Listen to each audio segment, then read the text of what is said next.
I would say one of my passions in parenting is implementing and helping instruct my children to use communication tools more effectively. So in our home, we might have lots of other brokenness. We might have lots of issues in different areas, but I'll tell you, the communication, that's one we're kind of hitting home. In our home, it's really important for us to have kids who are able to have a voice. So it's fine for you to communicate that you don't like something or that you don't want to go to a certain place that we're going as a family. It's fine to be able to communicate it, as long as you communicate in a healthy way that's not whiny or bratty, and that you recognize that it may not have influence over the final decision. So we're big on voice.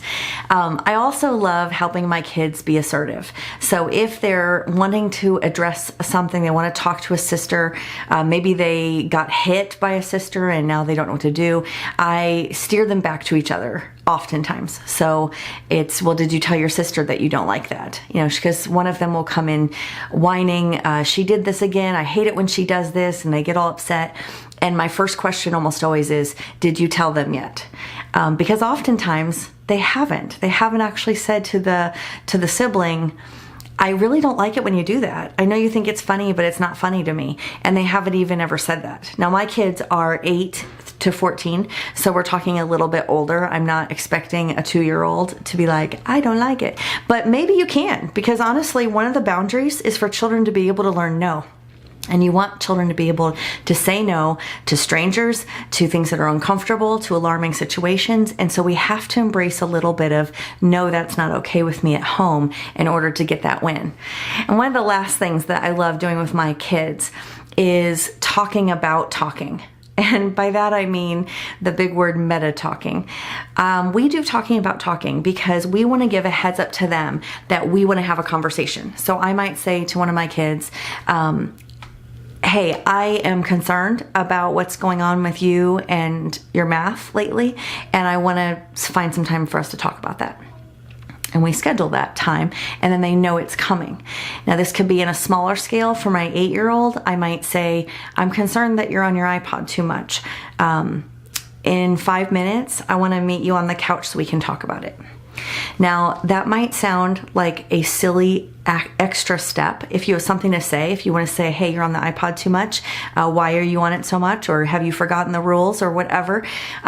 You could just lay into them, or you could just say it directly. But what I've learned is that kids are just like people. You know why? Because they are people, and they have something else that's going on in their minds and in their hearts.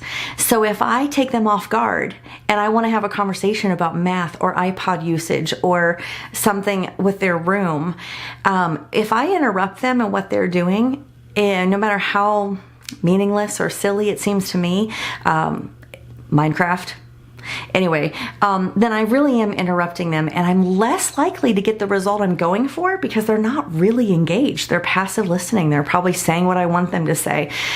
Just like, yeah, mom, I know. Okay, I'll do better. And then we roll on. But that's not a very satisfying conversation for me. So I do meta talking. I talk about talking, we make appointments to talk, and then we both come to the table ready to have the conversation. Their heart might be softened. They might have things they want to say about this. Maybe it's not even a one-way street. Maybe she saw her sibling on the iPod that much, and that's why she thought it was okay. She thought it was an exception because it was a rainy day and a lazy day, and that's why she made the choice she did.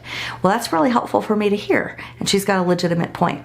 So we love talking in our home. I'm a mom who wants to help my kids learn how to communicate effectively, and I hope that will make their spouses happy in the future, and I hope that it'll make for healthy relationships.